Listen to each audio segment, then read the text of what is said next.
Hello and welcome back to the Common Connected podcast. I'm your host, Janine Halloran, and today's topic is movement. Movement is powerful and movement is awesome. Movement is powerful because it can help change your energy state. So thinking about kids who have a lot of excess energy, when they do something like doing jumping jacks or moving around, taking a big walk or doing wall push-ups, it gets some of that excess energy out and they can calm down a little bit and get ready to work. For those kids who are a little bit sluggish, doing something like taking a walk or doing some movement, taking a quick break by just walking up and down the hallway, those kids can get more energized and get ready for the school day and potentially ready to work. So it can just help rebalance you. That's the power of movement. Also, I always found when kids were getting antsy or irritable at school or at home, either place, I would always try and just get them moving, move to a different location, move from inside to outside, to a different location in the house, or move to a different location in the school. And sometimes that would just help kids reset. There's been some research that has been done on the impact of recess. And so having recess can help kids reset their bodies, re-energize them, and get them ready to do more work. They are more able to concentrate on challenging tasks after something like recess. So that it's a great argument for making sure that kids get a chance to have recess every single day. And when you think about it, in our adult lives, we do this too.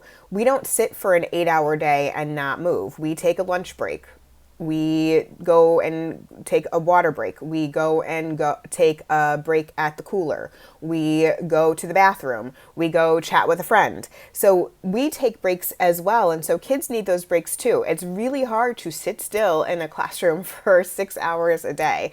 And that's not how people typically are. That's not how people typically behave. We need to move. We are made to move as humans. Movement can also help with self-regulation. So there's this great book by Peter Gray called Free to Learn. And in that book, he talks about how rough and tumble play, so that's rough housing play, or when two kids it's sort of like play fighting. When they're doing that rough and tumble play, that also helps them learn how to manage their fear, manage their anger, and learn self-regulation, knowing when it goes too far. It's a really healthy part of social and cognitive development. It's really hard to watch, and it can feel it's something that a lot of people do stop when you see it happening, but it actually is a normal part of development. It's knowing when to step in. It's knowing how their faces look when it's play fighting versus real fighting. I wanted to mention a few different ways you could encourage kids to move outside of recess and PE that happen during the school day. So one thing I love to do is actually have kids move before the school day begins. So I know of a couple of programs that have been implemented in different school systems where the kids are encouraged to come into the gym before school starts and get some exercise. So there's Box Kids, which is done by Reebok, and I believe it was founded by a mom. Fantastic program. I actually have a school principal friend of mine who is actually Box certified. And she talks about the benefits that she saw when, as a teacher and as a person working in a school, seeing the kids get that extra energy out or get a little bit more energy as they were going into the school day.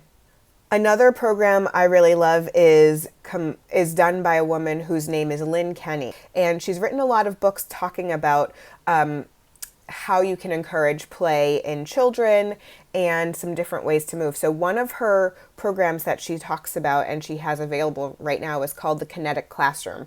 The Kinetic Classroom helps kids get ready to learn using movement.